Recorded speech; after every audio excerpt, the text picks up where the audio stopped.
Welcome back to the Nationals. Ito na, ang pangalawang laban na mapapanood natin ngayong araw na ito. Maulan sa labas, pero mainit ang labanan dito sa loob ng ating studio. Welcome back! My name is Leo. And I'm Saya. Ngayong gabi, mapapanood natin sa pangalawang laban, sabi ko na nga ba, is Suha Execration Punishers against Happy Feet Emperors. This is their second meeting in this conference. It's the second round of our round-robin series. Saya, what do you think is going to happen in tonight's matchup? Just after we saw PLDT Smart Omega go 2-0 against STIE Olympians. For me, we've been noticing that Suha Execration Punishers have been going down the ranks lately. So it's kind of like, will Happy Feet finally get the redemption that they want? Or Suha Execution Punishers will be punishing them once again? Because for our team standings though, we are seeing that PLDT Smart Omega currently is leading with 19 points. Signal Ultra Warriors is second place, and of course Suha Execution Punishers for the third place. But since they will be fighting together, it will change. I'm pretty sure of that. And of course for the lower brackets, we are seeing that Bren E Pro on the 4th spot, STIE Olympians on the 5th, and finally Happy Feet Emperors is on the very last one. And like the similar match a while ago, mukhang makakatapat na naman nila isang Golaya. It's going to be the Punishers versus the Emperors. The first time they met was earlier this month, July 4th. 2019, and what happened was the Punishers went 2-0 against Happy Feet Emperor. So ito yung medyo prime execration to Yes. Malakas pa sila. Pero yeah, as you mentioned, recently they have been giving up a few wins here and there in their best of 3 series. Check it out. It's gonna be May, Pakbet, Zapnu, Chaknu, and Dian fighting on the side of the Punishers tonight. So wala dito si Saire. Yes. In their last series against the Emperors, actually si paring Saire on his jawhead was very how do we say dominant. Medyo magandang contributions Exotically niya. dominant. So I guess heroes like Jawhead still see play, and players like Cyrus still making a footprint Yes. on this meta. But on the side of the Emperors, though, you have here Tan, Mr. V, Arbe, Kram, and MB. So medyo ito yung solid lineup nila. Nothing new here, nothing too crazy. It's who you expect to see when you think about Happy Feet Emperors in the Nationals. Yes, and of course we are seeing that Mr. V is going to be their team captain for today. We expect Mr. V to bring out a lot of his staple tanks and supports, like his Lolita. He's pretty good on Lolita, his Akai. But then again, he's not just going to be the only tank we watch out for. Of course, the child parody, as what they call him, Yes.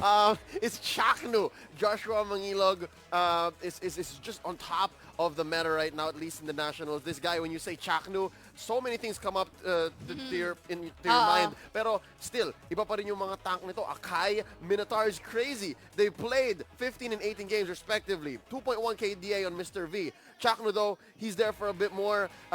Kill participation though, mas maraming laban nakakita si Mr. V kasi nga he is the team captain, he is the shot caller, so a lot of the matches, a lot of the clashes that happen are on his call. And of course, gold per minute. Mas na-farm dito si Paring Chakno. Yes. Ng konti lang.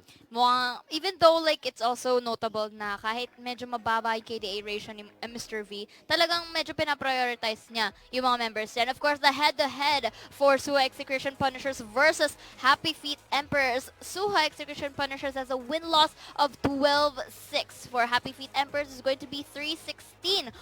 Win percentage for Punishers is going to be 67%, napaka above average. And unfortunately for Happy Feet Emperors, they have a win percentage of 16%. Punishers will have a KDA of 13, 13, 25, 9, 15, 22 for the Emperors. And finally, the net worth of each for Punishers, it's going to be 38,508.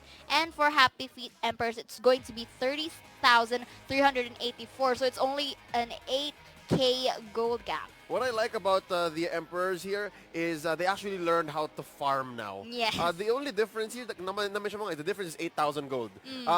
The real story here is because the Punishers know how to end games quick. Yes. They trade for objectives, and when they're on the map, they're always looking for the next big thing to happen. Magbibigay sila ng maybe 1 or 2 heroes, pero best believe in the next 2 minutes, kukuha sila ng torre. Tama. That's why their net worth is 38,000 lang on average. It's because other teams will hit 40, 50. Sila tatapusin na agad nila yan. And on the other hand though, the Emperors, as you can see, they're on the losing side when we're talking about the first conference. So maybe if they get a few more wins and they can end games much, much faster at least to be victorious, tataas pa yung gold percentage nila or gold gain net worth in the next few series. In this best of three, let's see if it is going to be an underdog victorious story for the Emperors or will the Punishers slowly climb back up the ranks. Malalaman natin yan sa pagbabalik pagka nakita na natin ang labanan between the Punishers and the Emperors. Real quick, kami ay Babalik. pumunta lang sa quick break. Don't go anywhere. My name is Leo. And I'm Saya. This is the Nationals.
At nandito pa rin tayo sa The Nationals. I'm Eliza Taylor, your official courtside reporter for today's games. And right now, we are now on our second matchup for today.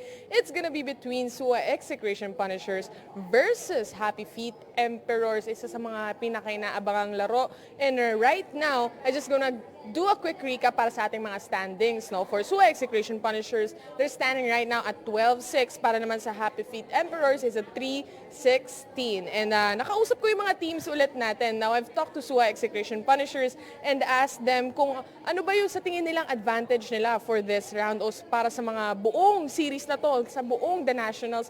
And they say na experience daw talaga ang nagdadala sa team nila. No? Marami na silang experience ng mga tournaments nila at iba pang mga events na nakapaglaro sila. And also, they were confident, really confident sila na walang makukuhang advantage ang Happy Feet Emperors against their team. And right now, ang tingin nila ang advantage lang ng team na ito yung mas nagpa-practice sila, mas mapapanood sila lalo ng Happy Feet Emperors para sa kanilang mga plays at kung paano sila nagro-rotate. Now, kinausap ko rin naman ang Happy Feet Emperors at kinamusta ko rin naman sila. And right now, they say na ine-enjoy lang talaga nila ang kanilang mga matches as of the moment. And after this round o after this semis natin, talagang tutuloy-tuloy pa rin ang kanilang pagpa-practice at aaralin nila lahat ng kanilang mga pagkakamali from the previous matches that they were having. Now, right now, ipapasa ko na kayo sa ating mga casters for our game number 1 para sa series na to. Again, this is Suha Execration Punishers versus Happy Feet Emperors. Right now, Leo and Saya, anong masasabi nyo about this? I just want to see the Emperors have fun. Yun yung Yes. importante para sa akin. Tama sila eh. Nakausap ko si Mr. V din ng isang araw. Sabi niya, the reason how they got that win against Signal Ultra Warriors, one of the strongest teams right now in the conference, sabi nila is, Yeah, kasi nag-enjoy kami. So, feeling ko if they go on this trend with their momentum, baka makaisa dito sa Punishers. Baka nga, ma-2-1 or 2-0. I don't know. Diba? Yes. It's something to hope for. But, real quick before we get into the draft, tingnan natin yung most banned heroes. Yes, again, with the similar for the previous series, we are seeing the Harith, the Kaja, the Cho, the Kimmy, and the Grok as the priority banned heroes for our teams. Of course, matik na. Harith, Kaja, Otto ba na yan? Wala lang kasi wala nang pero banagad sila. And of course, nung pumapangatlo dito si Chu, of course, we already know his kit. Pwede siya maging semi-tank, pwede siya maging lethal. It's actually up to the player. Kaya nga siya napunta dyan sa ating 62% of a ban rate. And of course, si Kimmy then, even though na medyo hindi natin siya nakikita because of course priority ban, at the same time, nakikita natin yung kit niya, it's actually good, especially for kiting. Kaya talagang essentially na nandyan siya. And of course, finally, the Grok. If he's not going to be most banned, it's of course going to be very contested. Knowing that his potential to actually protect and to give CC to an overall team fight, talagang, it's no wonder why he's also on that list. Actually, yung most banned and most contested heroes, that's going to be what you're going to see here right now. They're almost similar. The Yes. reason why they're also most contested is because the reason they're not banned is because most teams find a way to deal with them. Yes. So, ang similarities natin dito is the Cho, the Harith, the Kaja, and the Grok. Sometimes, you're able to, let's say, play the Diggy. So you're safe from the Cho, you're safe from the Kaja. Sometimes, you're able to just basically tank out the Harith. So, Yes. kayang-kaya mo yan. But that doesn't make them any less lethal, especially my boy here, Leomord. With a win rate of 57%, sabi natin, merong times na hindi nagte-take off on Leomord. But then again, he's able to clean up so well with that passive of his, hitting people 30% below HP. They are gonna get auto-critted. Si Cho naman dito, 77%, the highest win rate so far in the most contested heroes list here in the Nationals, because of that reason of him being so versatile. Hindi mo alam kung ano makikita mong Cho eh. Tank Cho ba to? Assassin Cho? Offlaner Cho? It's crazy. So now, let's look at the most picked heroes. Kung hindi mo sila i-contest, kung hindi mo pag-aagawan yan, kung hindi mo sila ibaban, sino ang pupuntahan natin? Eh di syempre, yung pang-counter sa kanila, it's going to be the Akai with 49 times to actually be picked. Leomord with 35 times carry. The Grok, and of course, with the 5th spot, it's going to be these 3 tanks. It's going to be the Esmeralda, the Lolita, and the Minotaur. What I really like about this meta here is we're very tank-centric. Diba? Tank-centric. Karamihan ng lineup, makikita natin parating may either 2 tanks or 1 tank, a semi-tank Yes. or a support tank. And I guess this is the key to victory for these two teams right here. In game 1 of their first series, the Happy Feet Emperors had a very, very soft lineup.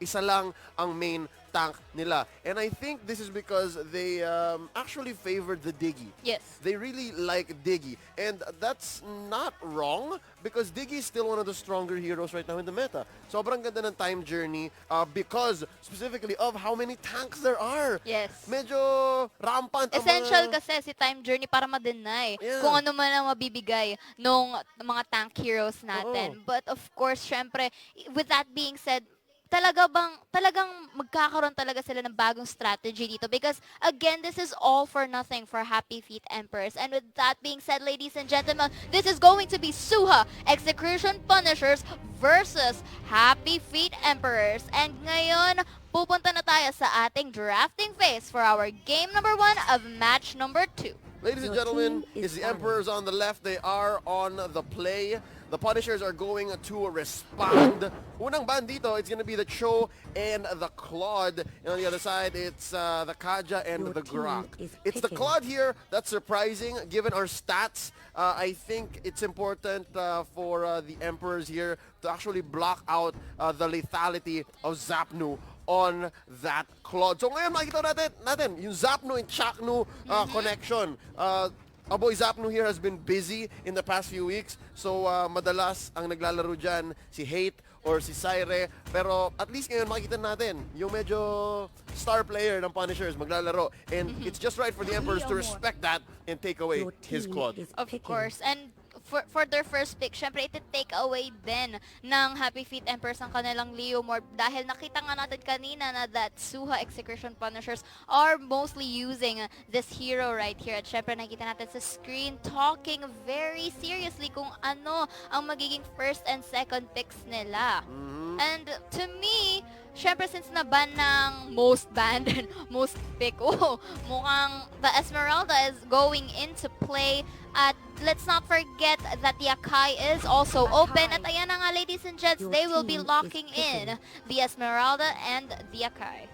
On cam, you also saw earlier my boy Billy, si Zapnu, and of course, their playing coach, si Saire. Napakaganda ng mga drafting strategy ni paring Saire, and even if he is not playing, he is gonna be helping the team ban out and play out these heroes. Mr. V on camera right now, picking up the Minotaur and the Harith. Nakalusot yung Harith. And nakalusot din ng Lunox, take note. But of course, not really prioritizing the Lunox, but we have to give emphasis on this Harith. But syempre, dahil nakalusot ang Harith, malulusot din ang Diggy, and it will be locked in by Pakbet over here. I think it's gonna be safe to say the Lunox is gonna see a ban here because both teams, bet your bottom dollar, do not want to be on the receiving end of a Chaos Assault. Medyo masayad yan. That's a percentage-based magical damage attack. And you don't want heroes like Akai or Minotaur receiving this because kahit gaano ka katangke,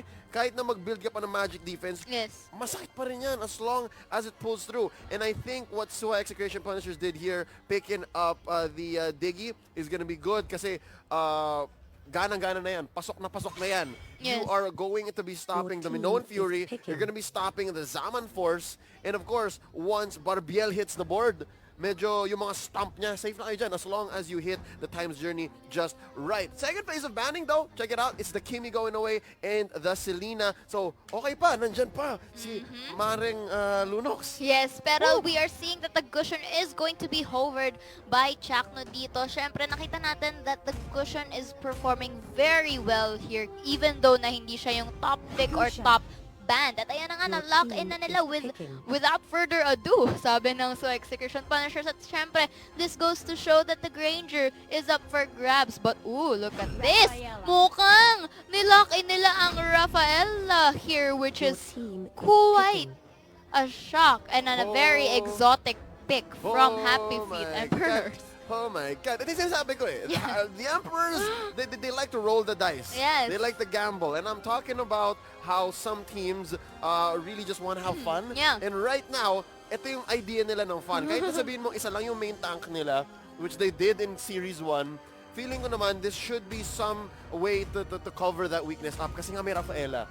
There are ways to heal up. And because of that, there's no way that Lunox is gonna see play here tonight. At least in Game 1. Punishers. Yes. Pick up the Tams. Yeah. And of course, knowing that they have chose that Thomas right here, this Esmeralda is going to be a lethal one, I think. Because ang isa sa mga core nila, it's going to be Zapnu, of course, no doubt dyan. Pero syempre si Chakno though, even if he's playing a tank, we also see him like play support as well. And I think it's going to be, nakita natin yan sa ating game ngayon since he will be the one using the Esmeralda right here. But for Team Happy Feet Emperors, they are going wild for this Rafaela pick. I don't know exactly kung paano siya i-digest. Hindi ko pa alam kung... It's been a while since I've seen Rafaela. Yes, it's like it's like one of the very first seasons talaga. Doon mo siya okay, Rafaela was actually buffed nung mga sinaunang seasons. But you don't see every day that the Rafaela is on the S tier or the A tier. So this is actually a new and exotic pick na gustong-gusto ko ring makita from Happy Feet Emperors kasi I wanna know if this Rafaela pick can actually pull off. It only means na kayang mag-exotic pick ng Happy Feet Emperors. Correct me if I'm wrong, but we've never seen Rafaela in the Nationals. Never seen before. Same with the Jawhead. Yun lang yun. Except when Syra made it work, right? Ladies and gentlemen, let's get right into Game 1. Business as usual for the Emperors and Punishers. pakilala natin ang ating mga oponan real quick. On the side of the Emperors, it's Arbe on that Leomord. It's MB on the Granger. My boy Tan playing the Harith. Mr. V is the Rafaela. And of course, it's Kram on the Minotaur. For Suha Execration Punishers, we have May as the Thumbs. Dian going for the Akai. Chaknu with the Diggy. Pakbet is going to use the Esmeralda. And finally, Zapnu is for the Gushan.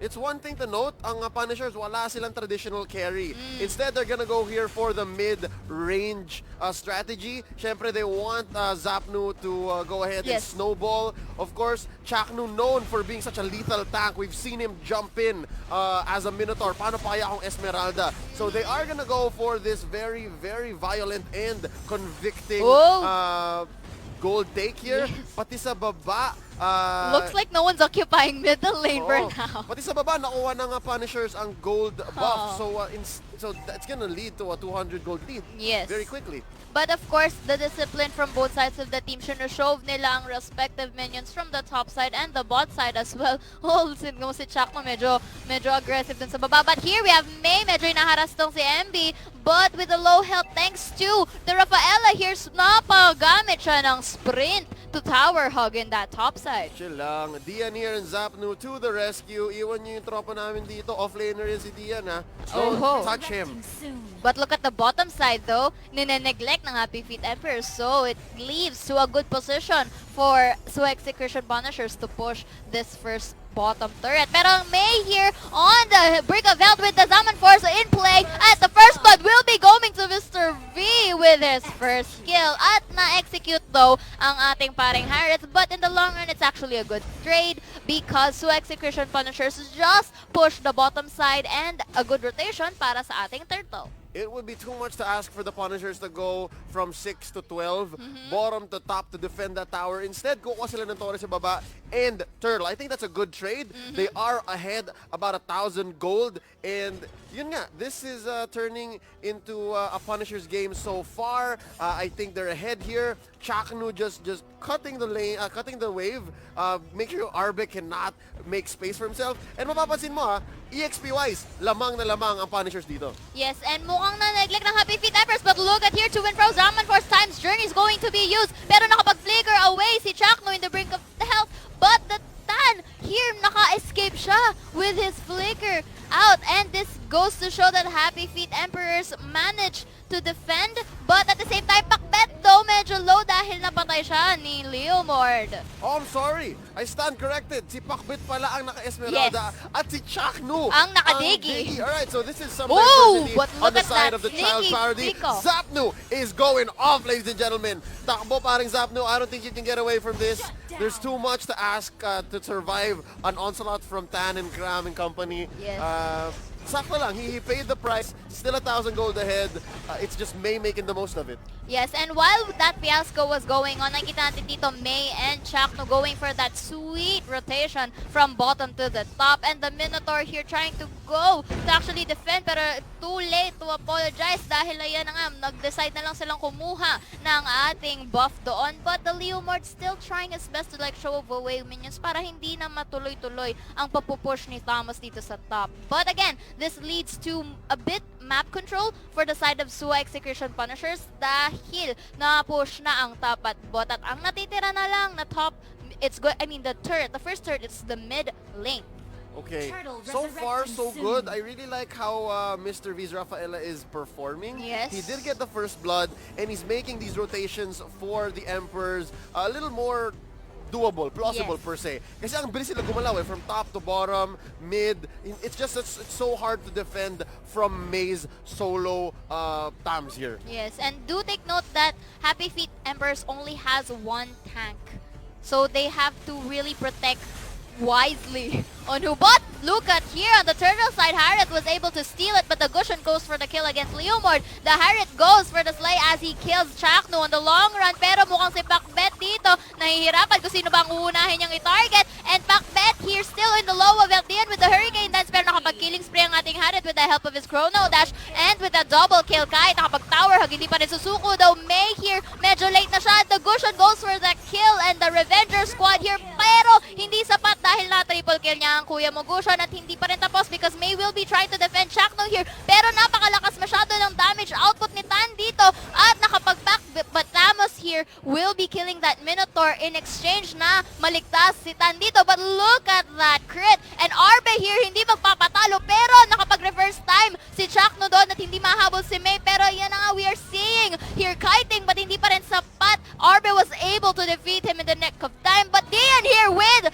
that first kill at napatay muli si Leomord at si MB naipit dahil si Pakbet at Dian to the rescue. But the Rafaela goes for the heal and the stealth as well para hindi siya makita dito. And now they are just going for resources. I really like that conceal on Mr. V. Maaga niya nakuha yung Shadow Mask and it helped MB survive and that's really good. Pero I think both teams medyo nag-asim sila doon. That was a long and extended team fight that should have ended maybe a minute earlier. But take note, the Rafaela pick here, the exotic pick that we expected to not perform well, is actually the one carrying for now because even if wala siyang kills, look at the support. It's 1-1-6 for Mr. V doon. Maganda yung pagkaka-execute niya ng Shadow Mask. But look here though, Pakbet medyo naipit but the binuan for will be used. Chakno with a low health big but that Granger will be getting that crit and goes for the double kill. May and Dian enter a bit too late at 5 members ngayon na Happy Feet nagta-tower hug and goes for that triple Dagusion though medyo kukuha ng tira-tira dito ladies and gents and Zapdo will be forced to back away dahil Arbe and the company ay papunta na sa kanyang help indeed. Parang cleaner si Zapno ngayon. Medyo tagalinis na lang muna eh. I think this is the way that they can do this. I think this is what the Punisher should do right now. Tama lang. They're making the right calls. I think because they are on the defensive. Even if they have pushed much earlier and much faster, lamang sila ng isang tore sa Emperors, the Punishers really are in no position to force the issue. Kasi nga kanina pa sila nag-audition, kanina pa sila isa-isa. And Zapno has been playing off lane or at least been farming up more often recently. And in the past 2 fights, humahabol lang siya, cleaners lang siya. So right now, after this Turtle Slay, I think they are back to parity. Equilibrium has been reached once again and the Punishers can move into a more aggressive position. Yes, and I would just like to highlight kanina, no, even though the Leomord was tower hug, na-reverse time siya ni Shakdu, which gave him the mark coming from the from Zapno kanina at na-incandescent siya towards his death. So it was actually a good cooperation done by both Zapno and Shakno doon para kahit papano medyo na -1 nila ang members ng Happy Feet Emperors dito. At kita mo nga ngayon ladies and gents, medyo in the side of pressure na kay Punishers, but look at the damage though. Zapno with the incandescence killed Granger, but of course in exchange Rafaela will be shutting down Zapno there dahil nag-tower hug. Pero the Minoan Fury is used, both are stunned and knocked up, but Dian with that Hurricane Dance at na-corner si Rafaela and Esmeralda goes for the kill. Reverse time though, mag-use ni ating Diggy. Chakno has to go back with the low health. The Zaman Force and the Chrono Dash will be here trying to free hit Pakbet, but Pakbet though with the absorption of his shield namatay si Haret at hindi pa rin nagpatumpik ladies and just because the Akai also manages to pick off Minotaur there at hindi na wala nang choice si Leomord dito dahil low health, kahit low health siya, more members pa rin ng Punishers though, but Granger hindi natamaan si Diggy doon even though it was short on range by an inch. We've seen the Punishers do this before. Parati silang mahiling mag-counterpunch. Haymaker, magpapabugbog sila ng konti. They'll trade lives for objectives. But right now, this is what I said. They're back into an offensive position. Zapno here just picking off Mr. V like it's nobody's business. Ladies and gentlemen, let's look at the items real quick. Zapno sitting at a 9-3-0. Kahit na nag-aasim siya, kahit kanina pumasok siya sa base. Nakakabuo naman siya and a quick, flashy show-off. Mr. Zapdo, Mr. Clean para sa ating game number 1 dahil nagpupunas lang siya ng mga members ng Happy Feet Emperors na alam niyang confident siyang papasukin yan. Pero ladies and gents, nakita natin kanina na inattempt yung Lord pero I think they prioritized to push turrets more, which is essential. But Pakbet there, medyo wina-one-on-one niya yung Lord doon at papunta na nga si May para mapuntas na sa kanila ang very first Lord. This is quite the free Lord. There's not much the Emperors can do. It's only Cram and Mr. V just poking out. They're playing footies behind this bush. And of course, this Lord is gonna be coming up. O yan na nga ladies and gents, the reverse time do pero nakapag-Minoan Fury si Cram kanina at hindi na nakapagpalipas pa. Rafaela successfully strained the cushion pero dito naman nakapag Hurricane Dance si Akai kanina but the Harith in exchange napatay niya si Gushon, pero wala na silang core ngayon. Dian has to shove away members of Happy Feet Emperors, nakapag-immortality, pero hindi na rin siya makakasurvive dahil 4 members ng Happy Feet Emperors ay nandoon sa kanyang gilid. And this is actually a good spot for Happy Feet Emperors as they push this middle side turret. May has no choice but actually tower hug here, pero si Kram, naku, mukhang medyo nag-aggressive siya dito, and this is a good chance for them to destroy the Lord. But this is also to buy time for Suha Execration Punishers. But, ayan na, it's too late. The reverse time is there. Cram, though, hindi siya nahuli ng Falling Star Moon eh. Pakbet, at ayan na nga, Tan here, medyo tinatry niyang mag-back away because Pakbet's damage also stinks. But, the Lord here with an inch of health, hindi pa namatay. At ayan na nga, pinatay na nga nila. Ladies and gentlemen, the Punishers have made sure that the bottom lane has been pushed. So Sakto, even if no one was defending, they still have equilibrium. It's still their wave. And of course, it's May who's going to be pushing that back. Zapno and the gang, they're putting pressure into mid and maybe trying to clean up top. I really like what Chakno is doing. But ladies and gentlemen, si Kram, ang ganda lang mag-peel ni Kram. Yes. Pag mag-aggressive na ang Punishers, parating naasahan mo na si Kram, and that gives the rest of the Emperors time to defend. Even if Pakbet hits the Falling Star Moon, there's still a good possibility that he's gonna miss. And of course, MB is right there. He is dealing a lot of damage, and it's just right for Zapno to go ahead and dive in. Dian tries to go in with the Hurricane Dance so para ma-corner si Kram at wala sila Minoan Fury. But ladies and gents, nakikita natin dito medyo na low on health ang members ng Punishers. But Gushon successfully killed one from Happy Feet Emperors. Naka-double kill, pero in exchange, napatay siya ni Rafaela due to tower diving. Pero ngayon nakikita natin si RB going back. Pakbet though, hindi na siya umabot because he dive in too much doon sa base ng Happy Feet Emperors. But this is on the good side for Suha Execration Punishers dahil kung makikita mo, push na ang outside turrets nila. Buhay pa si May. Diggy is just there standing by at mukhang pagka lumabas ang Happy Feet Emperors, magpa-provide lang ng vision tong Diggy eh. Look at the items on Zapno. COD, Calamity Reaper, Truncheon, Concentrated Energy, buong-buo na. Wala nang kailangan pa. Sitting at a lovely almost 9,000 gold. To be honest, it's May who we should be looking at. Yeah. May has been tanking a lot of damage, sitting at 1, 3, and 6.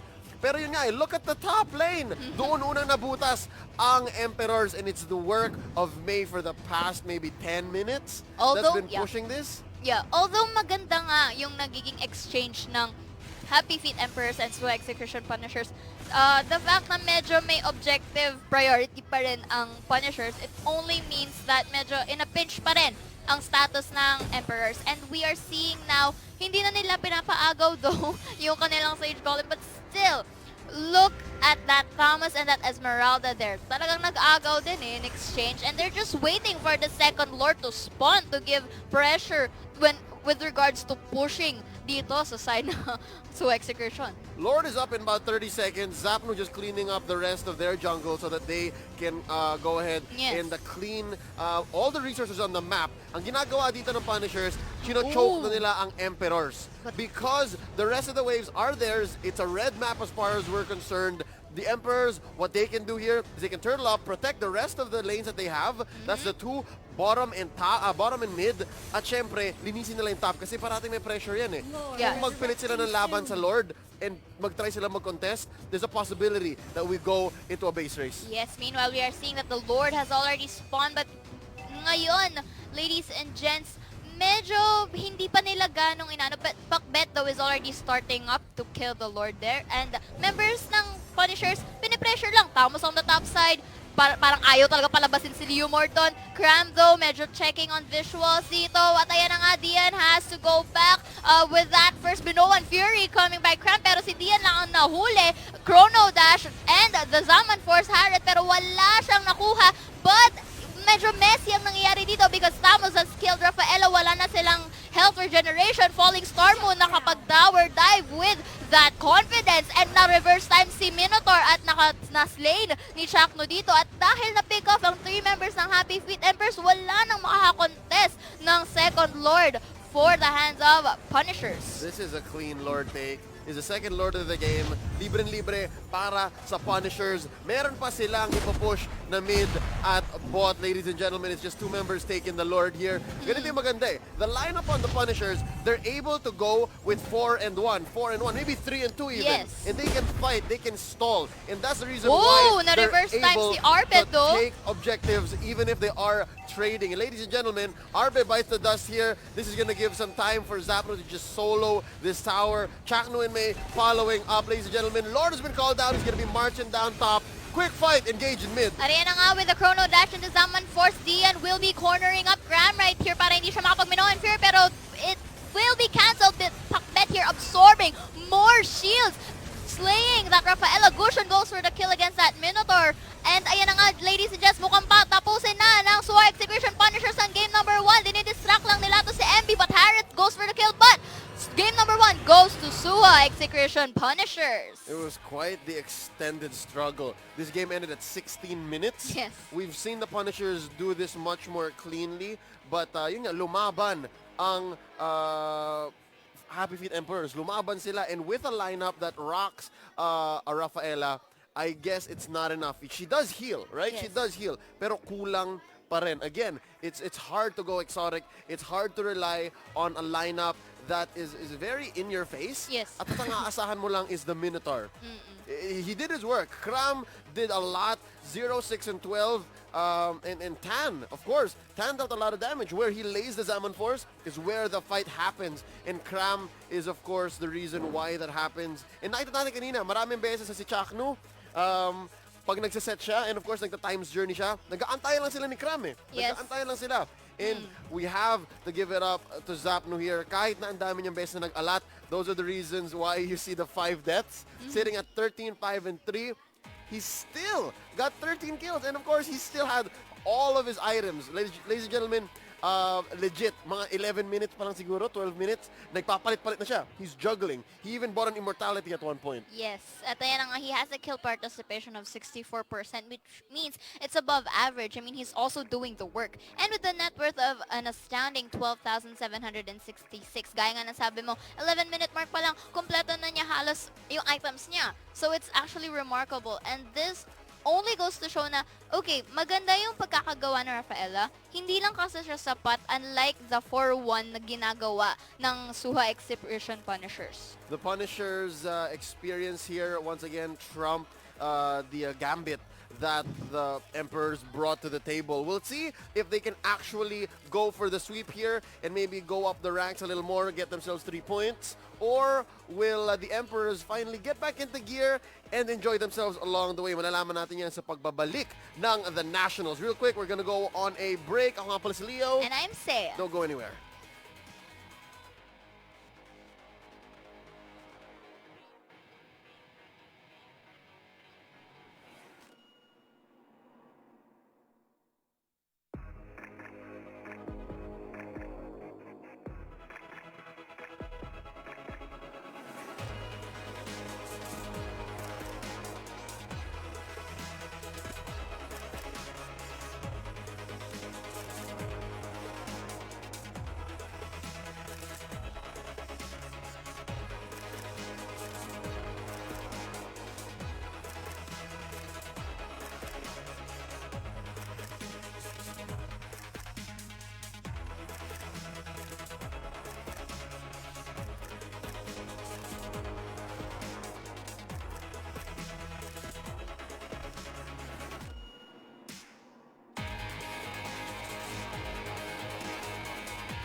Welcome back to the Nationals. Ladies and gentlemen, walang fight stick sa Mobile Legends, okay?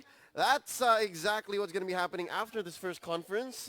We are Yes. going to be seeing a brand new, A brand new game for the it's Nationals. a new kind of competition happening after the Tekken. grand finals. Okay, bakbal na! Yeah, and so for all the Tekken enthusiasts out there, it's time to shine for the Nationals' Tekken 7, if I'm not But mistaken. that is going to be coming up soon. But right now, we are about to witness again the matchup between the Emperors and the Punishers. Itong game 2 Yes. in a best of 3. O nga pala, ako si Leo. And I'm saying, Ladies and gentlemen, we just witnessed the Punishers go ahead and take game 1 in 16 minutes, give or take. And of course, your boy Billy Zapnu is back at it again with that Goshen. And medyo malinaw para sa akin kung ano kailangan ng gawin ng Emperors eh. yes, it's really clear that they have to adjust yung drafting phase nila. And of course, kailangan din nila matapatan kung ano ang currently na pinapakita ng Suha Execration Punishers against them. I wish I studied their win against Signal Ultra Warriors a little more.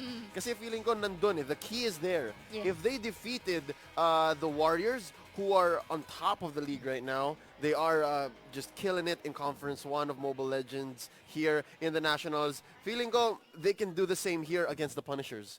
They have to awaken kung Yeah. ano man yung nangyari noon with their Yeah. past game. I think it's somewhere in Mr. V's just bank of experience and data because I think it relies it falls on the leadership eh. Oh. And if Mr. V is out here just playing Rafaela, I think the rest of the team is just like, yeah, let's go on this Rafaela strategy right now. I would like to see a Franco in the hands of Mr. V. Kasi there was a game, I couldn't really recall, but his hooks were on point, and his ultimate is just really like in a very perfect timing para makapag-follow up yung mga members ng Happy Feet Emperors. And I think that is like one of the most key points din eh. Kasi medyo nakita natin na, okay, the initiation is there from Cram with his Minotaur and his Minoan Fury. Pero nagkukulang sila sa follow-up dahil minsan may times na yung Harith nila namimiss yung Zaman Force and his Chrono Dash. And the other members medyo falling behind because it's either they were too far away or parang na-take advantage ng Punishers yung position nila. Kaya sila medyo na-pick off at hindi nakakatuloy sa kanilang ideal playstyle. Maybe, you know what, I'm thinking maybe Tan should have picked up the Lunox so that they can melt the opposition. Yes. And then maybe Mr. V should have, stuck to a little more traditional strategy na maiba naman. Fundamentals ba? Oo. Wag mo naman Rafaela, Mr. V. It's fun to see that. And that's the key here, I think. I believe you when you said dapat mag-enjoy, dapat, the competition should be something that you have passion about, something that you can enjoy here. But the thing is, you have to go for what works. You have to go for the meta still. You have to trust in the most efficient tactic available. And yeah, as you said, partner, it's going to be the Franco sometimes. Yes. And it's going to be the Lolita. Oh, I've seen Mr. V go crazy with the Lolita. Yes. So I think the Emperors should go for that, and they should trust in what's already worked. Oo. And of course, with no further ado, ladies and gents, we are now heading to our drafting with our game number 2 between Suha Execration Punishers and Happy Feet Emperors. And looks like Punishers are on the blue side while the Emperors are on the red side, and they are currently thinking, of course, it's going to be the Your Grok team who's going is to be banned. priority banned. On the side of the Emperors, hindi ko alam kung worth it, ban 1 ang Goshen. I think it shouldn't because it would lead to more options for the side of Punishers, especially sila ang first pick. So I think they should Your stick team to is the banned. traditional priority bans, which is one, the true, and I think most probably talagang ibaba nila dapat yung essentials like the Kaja. They should not really let members of Punishers have this Kaja or else this might be a potential sweep. But again, makita natin kung with them banning that Kaja, would that mean bibigay nila ang Your Esmeralda? team is Because banned. Pacbet's Esmeralda was doing so well. Kaya niyang i-burn kung ano yung health ng Harith kanina eh. So we'll have to see. And steal the shields. Yes, and steal and absorb the shield. That's the key, steal in the shields. Ladies and gentlemen, ito na, ang Punishers ang nag-ban ng Kaja. That gives the Emperors a little bit of leeway. This gives them a chance to ban out the Lunox from Pakbet, even maybe the Esmeralda if they Or were so Harith. threatened from the last game, or the Harith, or even Zapnu's Claude. Oh, But looks instead, like. they are gonna go for the Diggy. Medyo napikon sila sa Diggy ni Chakno kanina. Which is understandable dahil lagi silang nahuhuli ng reverse time ni Chakno kanina. Kaya talagang hindi, okay, sige, tama na. Let's not put this bird into play. But the Leo Morta will be locked in by Punishers. Seeing talaga with our previous stats kanina, talagang hindi natin kailangan i-doubt the Leomord powers ang meron ng Punishers dito. Here we see them pick up the Leomord, so they're going to be taking that away from Arbe. And it is going to go on May, their off-laner. On the other side though, it's the Emperors. Ang sagot naman nila, sige, sabi nyo malalambot yung lineups namin. Ito, double tank. Let's get it on. Mamaya na yung core. Marami naman choices.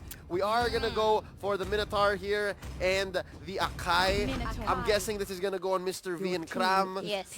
It's the cow and the panda. There's a zoo in here. There's a zoo in here indeed. Pero Zoo. syempre take note, the Claude is up for grabs, ladies and gents. At the Harith and the Lunox, very, very open for the side of Suha Execration Oh, Punishers. You're right. It could be And a Claude. Claude and Lunox. Pwedeng Claude Lunox kasi ang sarap man tunaw ngayon, no? Totoo. At nakikita this. natin, since they go and opted for that double tank, of course they need someone to burn them. And one of which is very effective is... Oh! Looks like I will be going back on my word because they are going for that Franco. Maybe for the second phase, doon nila pipiliin kung sino ang kanilang ipapang-burn. Okay, I like this because they're leaving the Esmeralda open. Yes. And I think they just let the Emperors walk into their trap. Sige, sabi nila, sige, get the Harith. We'll go ahead, get Esmeralda again. Kung Yes. mag-Athena's shield yung mga tanke ninyo, kukunin ko pa rin yan. I'll absorb it. Yes. Pakbet is gonna take it. Because it's going to be in the favor of the Esmeralda right there. Kasi we already know na may absorbing power sa Esme. So, but look at the third ban for the side of Punishers though. It's going to be the Aljus. I think they're just trying to protect Zapnu here. Yes. They are going to block the Aljus. It has been seen, ladies and gentlemen, nangyari na. The Arbe Aldous. Nakita na natin to. Napanood ko na yung stream ni Arbe. Na-witness na natin to Oo, eh. nangyari na sa The Nationals yun. And here we go! Oho. Sabi ng Emperors, kala nyo, may isa nyo kami. Ah. We're gonna take your Esmeralda, Pakbet. You are not gonna take her shields. I think We are gonna be like a rock right here even though we don't have the grok. they'll let it stay. They'll let it stay. They are going to let this stick, and they'll pick up the Your Granger. team is picking. And so far, maganda yung nagiging lineup ng Happy Feet Emperors right here. But syempre, to actually deny this Granger, they will be opting for this Lolita pick. And currently hovering, mukhang makakakita na naman tayo muli ng isang Kagura. But na change, it's going to be the Kadita pick. So that's Kadita on Pakbet. We've Mukha seen pala, this oo. before. It's the Alley-oop. Tawag natin dito Alley-oop. Alley-oop. It's the Franco Yes. with the Kadira. Yes. We've seen Signal Ultra Warriors do this before, and it's very lethal. They're able to set fights where they want. And again, pwede natin makita dito yung 4-1 split ng Punishers. Pwedeng iwan nila si May, or pwede rin nilang hayaan si Zapnu na mag-farm. But on the side of Happy Feet Emperors though, napaka-solid ng lineup nila. If they are going to lock in, okay, nilock in na nila yung Thamus, it means they have solid defense. They can actually go for initiation with the follow-up of the Harith and at the same time with the Granger's crit. So, maganda rin ang pinapakitang lineup ng Happy Feet Emperors dito. Fundamental and they actually stuck to the meta this time. Medyo kulang lang ng damage output if they are gonna go for the 4-1 splits. Yep. So I really like, if we're gonna go look at it that way, if you're going for the final strategy, I would side for the Punishers here. Pero yun nga, the Emperors have heard what we said. Our opinions have been put to heart. Yes, And our sabi nila, prayers have been heard. oh, sabi nila, you know what, sige, we're gonna stick with the meta here. We're gonna go for the fundamentals, and we're gonna build a foundation. Constitution muna. They're gonna make themselves a little tougher, and they are gonna give themselves a chance to go head-to-head and get better team fights. Kanina kasi medyo kulang sila sa team fight kasi ang lambot. Ang lambot. Medyo they lack that tankiness and the survivability in that battlefield. Pero nakikita natin dito ang members ng Suha Execration Punishers mukhang medyo chill at the same time seryoso because they know that this can be their potential match point. And for the side naman ng Emperors, looking sly and very happy because they're happy feet. De joke. Anyway, because ayun nga, ladies and gents, with no further ado, we are already in our game number 2 between Suha Execution Punishers and Happy Feet Emperors. Pakilala natin ngayon ng mga Punishers. Ladies and gentlemen, it's May on the Leomord. It's Zapnu on his trademark Claude. Si Dia ng ating Franco. Chaknu on that Lolita and Pakbet as our Kadira. For Happy Feet Emperors, we have MB going for that Granger, Mr. V as the Akai, Tan again with the Harith Cram, once more with the Minotaur, and finally Arbe for that Tam. In their last series against each other, once again, that was on July the 4th, earlier this year. Parang 2 weeks lang yata yun. 2 weeks ago? Yeah, we saw that in game 1, it was the same. They were trading. It was a haymaker swing for the Punishers. Nanalo sila around that same time. But in game 2, they finished in in 9 minutes. Yes. They finished in 9 minutes, so let's see if history will repeat itself. Looks like we have an early invade here, ladies and gents. Arbe with a low break of health. May will be trying to chase him off, but nakaligtas to safety ang ating Thomas right there. But on the top side, daw mukhang tamang pokey-pokes here and there, and we will see. Mukhang traditional naman kasi ginagawa nila eh.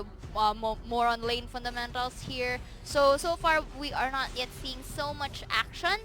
But maganda rin ang nakikita kong prioritization for Punishers right here. Because of that invade, hindi malinis ang switch na naganap para sa Punishers. I saw what they're trying to do there. They tried to go for the switch. Instead, it's more of the Emperors who got it. And hitting level 4 first is gonna be Tan, their mid laner, and sumunod lang ng konti ang Punishers. Kaya may lamang ng 200 gold dito ang Emperors. But it won't stop Punishers from actually having this potential pick-off right here. And mukhang medyo mag-isa dito si Zapnu. Oops, Chakno here. Rescuing and actually aiding his friend to the rescue for a potential pickup. But members, tatlo dito sa ating top side. At na-hook na si ating Granger right here, and Leomord goes for that first blood. May just pull in the trigger on that Phantom Steed. Hindi niya kinailangan pero ginawa niya anyways. Just in case daw, just in case. It's better to be safe than sorry. And they're going for the turtle take here. Mukhang napazaman for si ating Harith right here. Kadita going for that Breath of the Ocean. And mukhang mamiminoan Fury ang dalawang members ng Punishers right here. And Thomas, of course, going for that kill. And the remaining members has no choice but actually go back. Dian here though providing vision dito sa ating turtle side, pero mukhang hindi na niya maaagaw to. That's beautiful. Cram's Minoan Fury was just so perfect.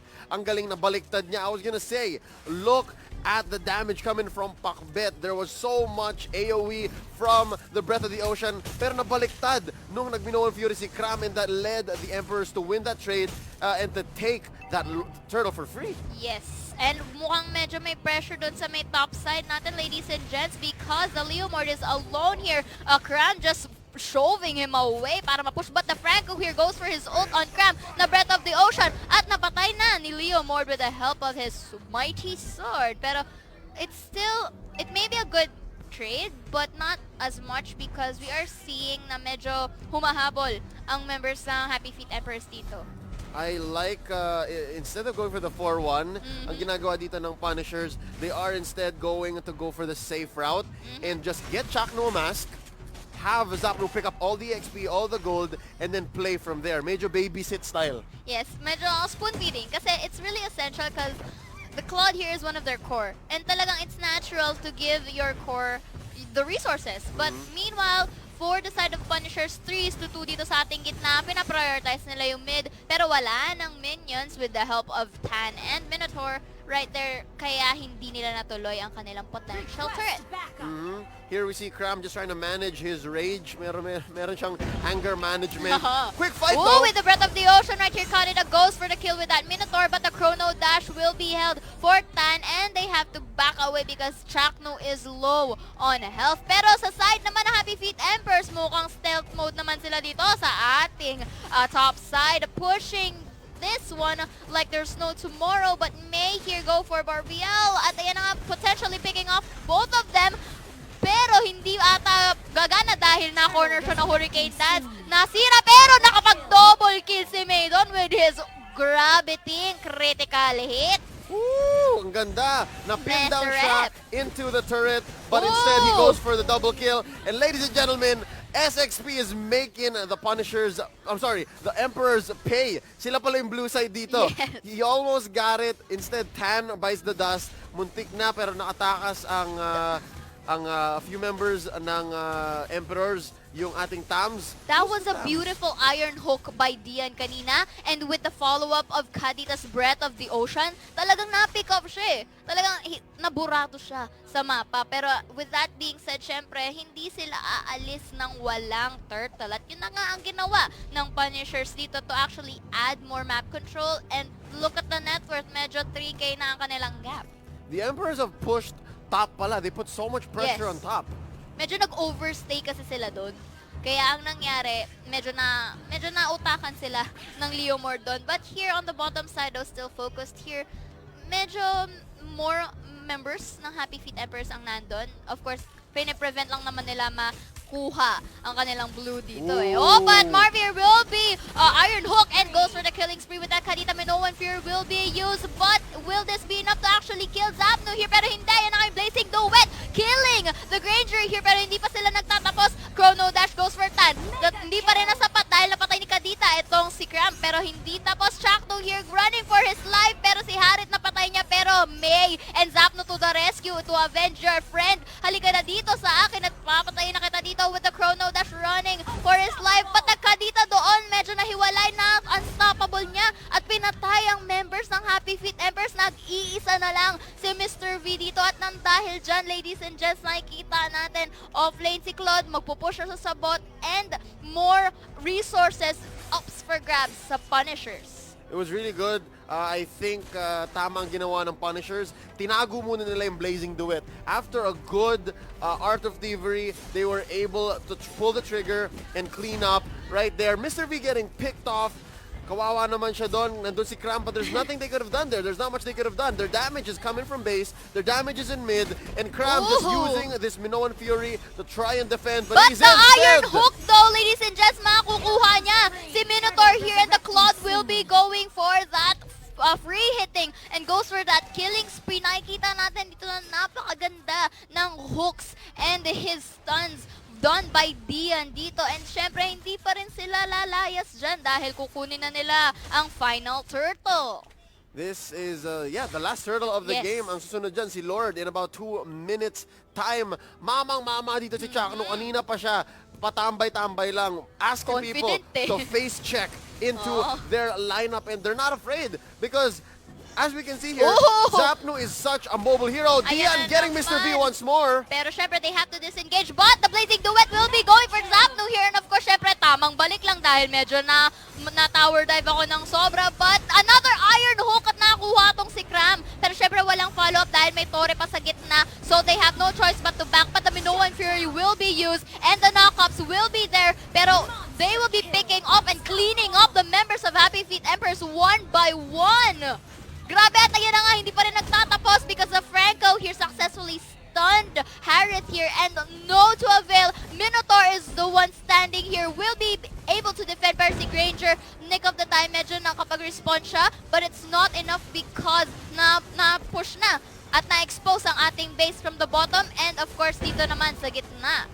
I was saying, Zapno here, the more mobile marksman, the more mobile carry. Kaya okay lang na nagpa-farm siya sa jungle, mag-i-initiate si Dian, hahabol na lang siya, BMI in, Art of Thievery, Blazing Duet, kayang-kaya nila yun. And that's what they've been doing for the past few minutes. Yes. Kaya nabibigla yung Emperors, kaya natitira sa kanila, okay, I guess we have a tank and a core. What do we do? Na-pick off na si Mr. V, na-pick off na si Cram. What do we do? And that's what's been happening. That's what's led And to the another mid and Iron bottom. Hook will be done here by Dian. And of course, the penetrated. Claude will be going for another free hit right here. Si Chakto, nakikita natin dito, Ops, I will just stay here pretending to be AFK. But no, Dian is here for the Iron Hook. Kaya nga Blazing Duet will be used by Zapno. Pero medyo na low on health dahil walang sagot sa kanyang Blazing Duet. But ladies and gents, mukhang exposed na ang ating base for the side of Happy Happy Feet Emperors right here pa. Simpleng pinupush ni May ang remaining turret nila. And of course, sinushove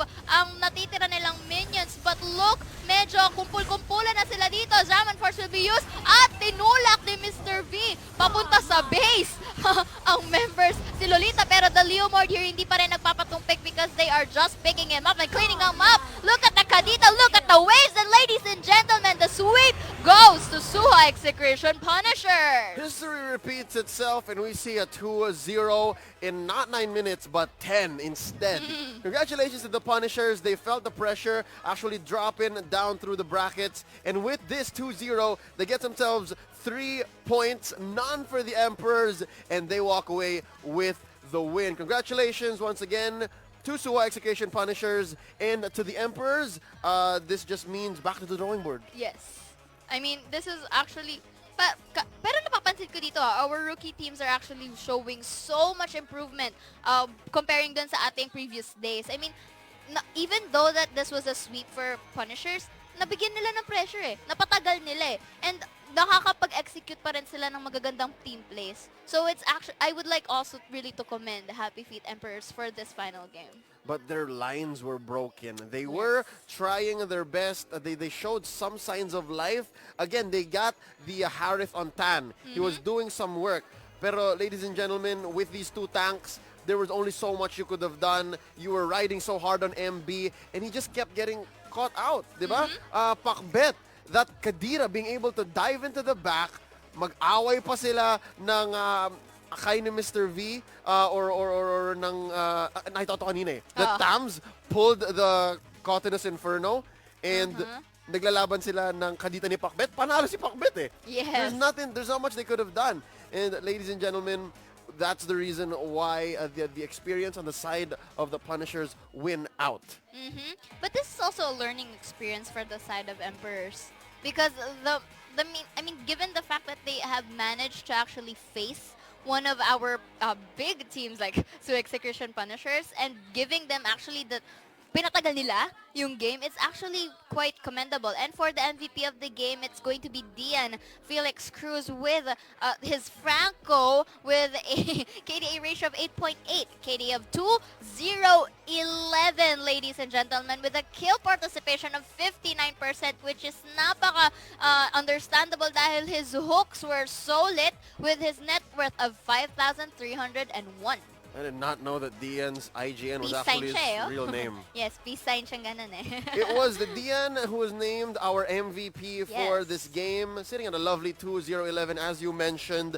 Ang ganda ng pagbabasag niya ng lineup ng Emperors. He's just such a threat. He's able to threaten a pickoff, and he did a lot of times. And he got a couple of kills himself. Yes. Being able to get that bloody massacre off, whoever he gets in, kahit tangke pa yan, tutunawin na lang ng Punishers.